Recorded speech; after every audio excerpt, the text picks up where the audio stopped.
Hi friends, thanks for joining me today. I made something really cool over spring break and I didn't record it for you, so I want to talk about it now.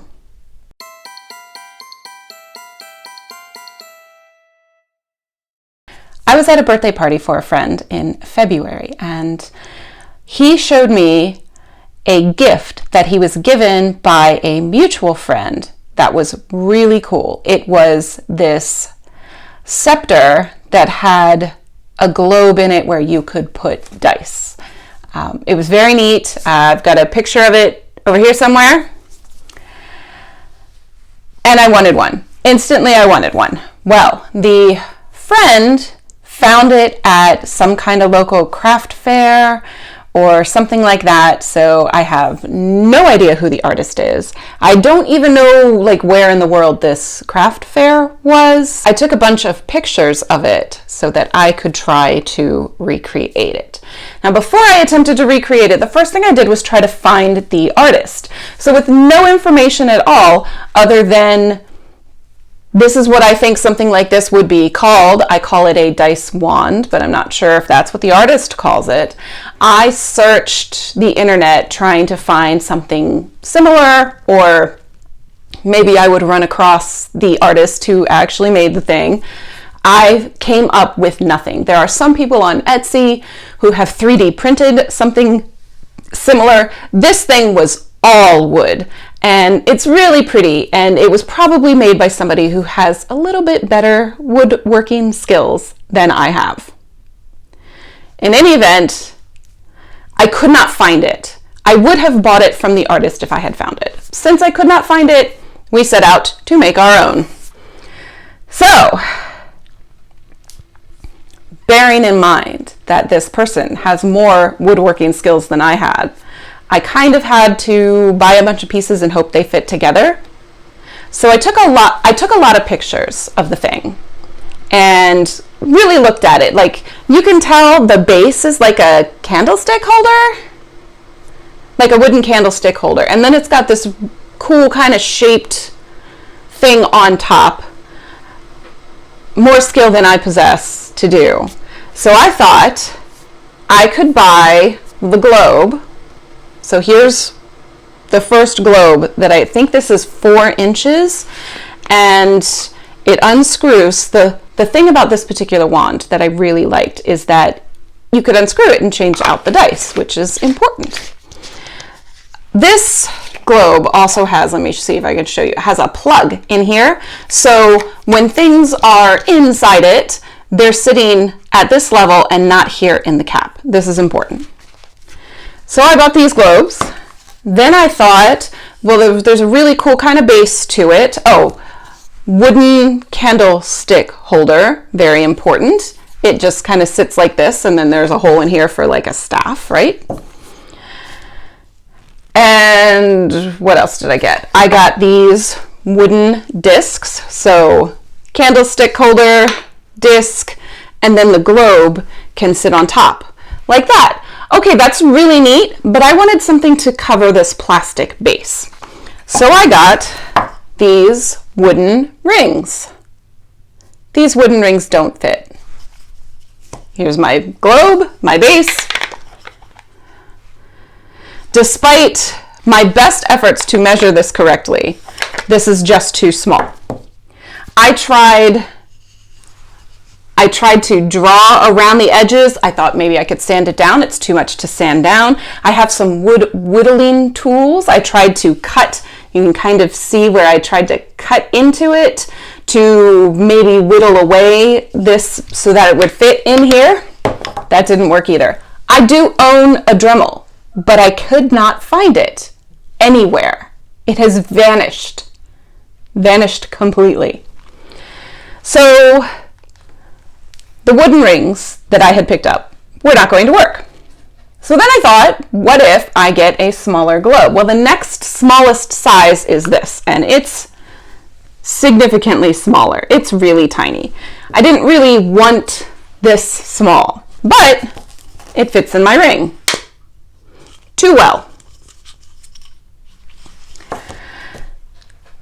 Then I bought smaller rings. Same problem. At this point in my project, I was amazingly frustrated because I really, really wanted to cover this up, and it just wasn't working. None of the things that I bought for it were working out. In the search for my Dremel, it led me to the closet in the craft room, which is where the last place I remember it being. It wasn't there. So I have no idea where it is. It wasn't in the tool chest. I really have no clue. But I glanced around the craft room, feeling very defeated. And then I came across this mailing tube. And this mailing tube is a perfect fit. It was great. It was great is what it was. I had a solution. So I cut a little ring from the mailing tube, and that base just fits right in there like that. So then I have my wood disc and my candlestick holder, and I felt like I needed to still use these rings for something. This is going to be hard to put it together and show you like that. So it's kind of got this little area and this cool part and the mailing tube and I keep forgetting what this thing is called, and the candlestick holder. There we are. That will work. And I spent so much time trying to engineer this thing. So I mentioned that this globe has that little base on it. These little globes do not. What I bought to solve that was this cork, and I tried to take measurements and it still wasn't the right size completely, but I could shave this down. So we can solve that problem with the piece of cork later. I don't know what I'm going to use these little globes for. I've got 10 of them or something, but that's fine. So now I have all of my pieces. I colored them with alcohol ink markers, which maybe isn't the best way to stain wood, but it had a lot of color options. So you can see one of my color tests here on this ring. And then it was a matter of gluing it all together and varnishing.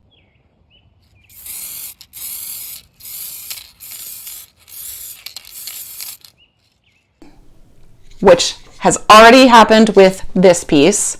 So here it is, complete, and then the globe. It fits so securely in here that I don't even have to glue it down. It's so great. It's so perfect. It's unbelievably perfect. I'm so happy with this solution. So here is the cap of my wand. And then I got the measurement of the candlestick, which is 7/8 of an inch, and I got a dowel rod that is 7/8 of an inch wide to fit in there. It still needs a little bit of sanding to fit, but they'll fit. So this is the one that I made specifically for this video. But I didn't really record the process of that. It was more like, here's all the pieces, ta-da, it's done. This is what I made for my daughter. Because when you make something for yourself and you have a small person, you need to make something for the small person too. So this is hers.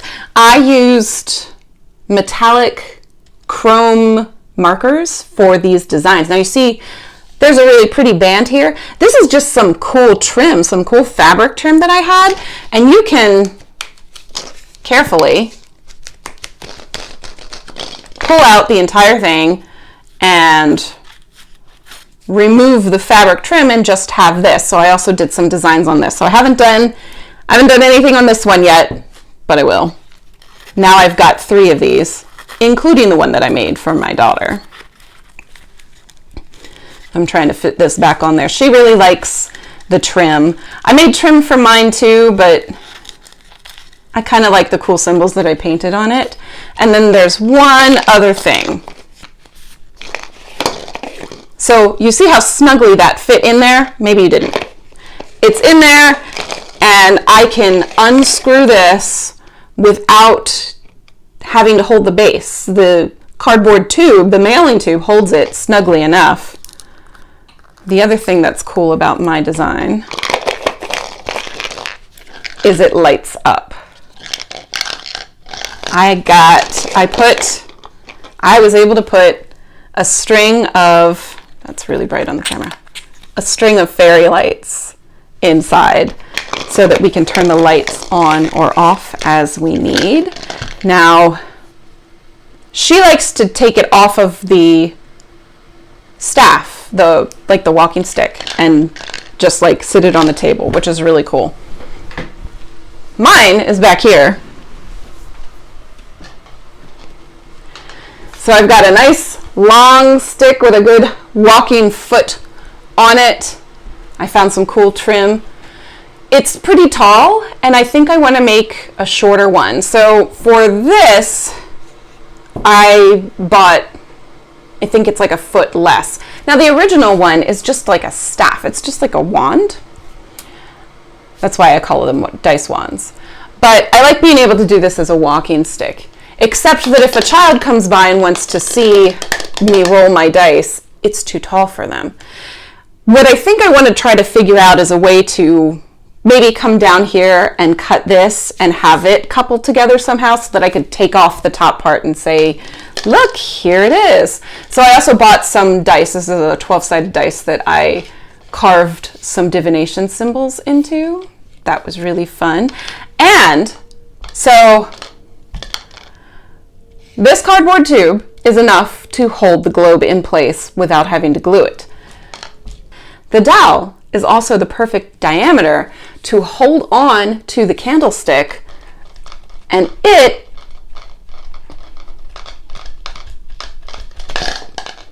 comes off with a little bit of work. So I could easily, with a little bit of work, pull off the top and show it to somebody who is shorter than my staff who wants to see it. So I do have that option. I did some of that chrome marker on the staff here. Not sure how well you can see it in this light. And on the candlesticks, and lots of little details around. This was such a fun project, even with how frustrated I was getting trying to make all of the pieces that I bought for it come together. I know this is a really short video from what I'm used to putting up, and it's not necessarily fun to watch me talk about things, but I have armed you with enough information to make one of these yourself. Wooden candlestick, wooden discs, wooden ring, plastic globe, wood glue, whatever you want to use to stain it. Have at. A friend of mine who does a lot more woodworking than I do did send me a bunch of stuff, some really cool things to make these wands. The only difference is the globe would not have been removable, so whatever I put inside there would stay there permanently. I do still want to make her version with the cool things that she sent to me, but I haven't done it yet. So maybe that will be the next project. But if you feel so inclined to make a dice wand, rudimentary woodworking skills will get you through with these items. I'm so pleased with it. My daughter plays with it all the time. You see she colored some dice too. We've got a yes, no, and the dice that has the divination symbols on it, she colored in really dark, which is fine. It's pretty. There's nothing on this one except for colors. Also fine. I have two versions of this. So I have the divination dice that I made, and I also have one of these that has different, how do I describe what I have? Different symbols that represent 6 3D printed things. So depending on the festival that I'm going to, it could be a roll the dice, oh, and this is the 3D printed thing that you get. I haven't quite decided which one I would rather do when we go to the Virginia Renaissance Festival in a couple weeks.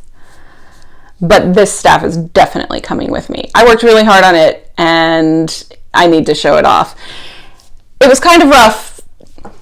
It's kind of a hard decision though, because sometimes I need a cane, but this walking stick will do. But I do have a cane that also folds into a stool because sometimes I just need to sit down. but I'm not going to bring both of those. So I think I'm probably just going to bring the staff and hope I can find seating when I need it. At a place like VARF, usually I can. At a place like the county fair, I absolutely cannot. Seating just does not exist. But VARF, I can do it. So I haven't decided if it's divination die or cool 3D printed things die. I really did want to share this with you, and I'm sorry I rushed through it this way and you didn't see the process unfold in real time, but I hope you'll try it and let me know if you come up with your own spin or just recreate what I did. Let me know. Thanks so much for joining me today. I'm grateful for you, and I'll see you next time. Bye.